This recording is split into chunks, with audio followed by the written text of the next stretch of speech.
Enoch Burke was produced from Mountjoy Prison to the office of the Supreme Court here in Dublin this morning to file an application for leave to appeal to the Supreme Court regarding his case. This appeal is specifically about conflicting judgments in the Court of Appeal regarding Enoch Burke's case.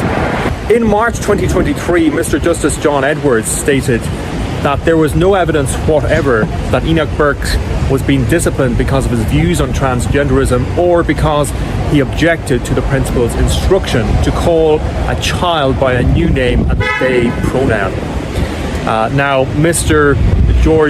Justice George Birmingham, the then president of the court, and Miss Justice Moira Whelan agreed with Mr. Justice John Edwards in that finding. They were then the three most senior judges of the Court of Appeal. Moira Whelan is the person who got appointed to the Court of Appeal in 2017 amid huge controversy. All procedures were bypassed. She sat at the cabinet table when her own candidacy was being discussed and considered by the government. There was furore in Dáil Éireann. Every major politician disagreed with what had happened, but she got in the back door, notwithstanding all of that. Now, almost 2.5 years later, in July 2025, three other judges of the Court of Appeal, considering the same factual issue, i.e. the basis for the disciplinary action against Enoch Burke, came to a completely different conclusion regarding that question.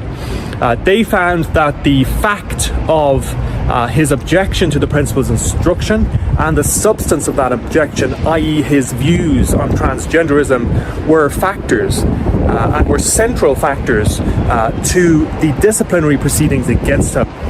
And in fact, the Court of Appeal found that any reasonable reader of the principal's disciplinary report would understand that the principal's overarching complaint against Enoch Burke was his refusal to comply with her instruction. However, there was an unwillingness on the part of the second Court of Appeal to acknowledge that the findings of the first Court of Appeal were wrong, or to acknowledge that it had departed from them. As matters currently stand, therefore, there are two judgments of the Court of Appeal extant with diametrically opposite findings on a most serious aspect of the disciplinary process, i.e. what is the basis for the disciplinary action against Enoch Burke. The Disciplinary Appeal Panel has scheduled a hearing for Saturday the 13th of December next. Now, it would be unfair and highly unreasonable for the Disciplinary Appeal Panel hearing to take place, to go ahead on that date, without this issue being first clarified by the Supreme Court. And that is why Enoch Burke was produced here today from Mountjoy Prison to the office of the Supreme Court to file that application today.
Good morning. It's a strange conversation. I find that often the lens at which we look at this issue through is a little bit warped because people often mix up their benefits when they're talking about welfare. They often think that, these schemes like Motability, which is designed to work hand in hand with PIP, which is your personal independent payment, they think that has something to do with being out of work or not having money or being, impoverished. It has nothing to do with that. It's about the costs that come from being associated with a disability. Now, of course, in recent years, we've had all this kind of fuss kicked up, a lot of the time by right-wingers. It's the same in America as it is here when talking about ADHD and autism. It's no coincidence that we see this government, even the Labour government, considering to crack down on these things because the rhetoric's been really strong against people who suffer from either neurological conditions or mental health conditions that may need them to access Motability as well.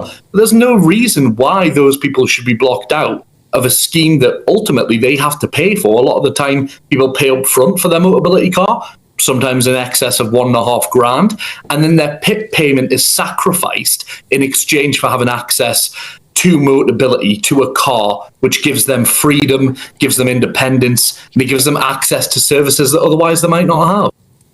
Neil, what do you think to that? Well, I think the problem is that so many people that are working hard at the moment are just absolutely appalled by the amount of money spent generally on helping other people. And I think what this government has done is put up the cost of employment, made it more difficult for employers to bring on people, and of course this is what is a lot of the problem, because mental health is people suffer from all types of mental health. I accept that. But you can't actually beat getting people back into work for your state of mind. And I think the problem. No, I think the problem is that everything this government's done at the moment is just actually made it more difficult to take on workers and make it more expensive.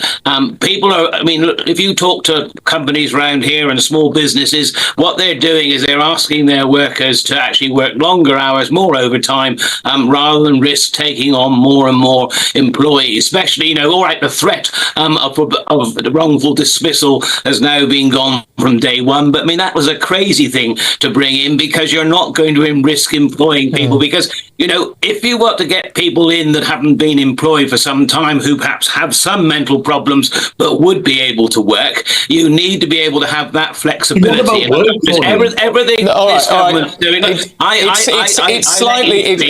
It's slightly off topic in a way, Neil. As you say, James, it's not about work, but then most of us would imagine, and I've got some family members who are on Motability scheme, but it's because they need a car that needs to be adapted for their needs. You're looking about physical problems, physical disabilities, and when you have to have cars specially adapted. Most people don't think that you would be eligible just because you have a mental condition.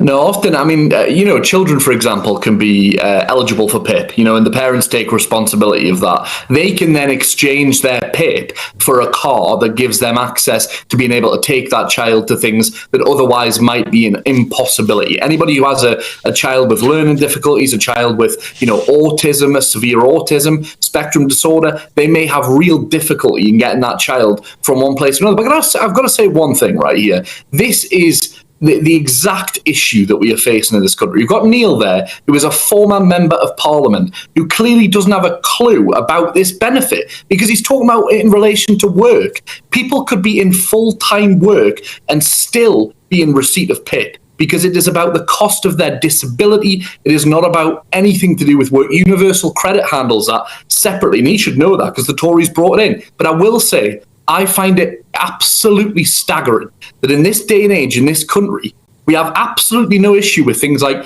£510 million a year being spent on the royal family. But when it comes to disabled people, the average cost of a PIP claim per year being £3,000.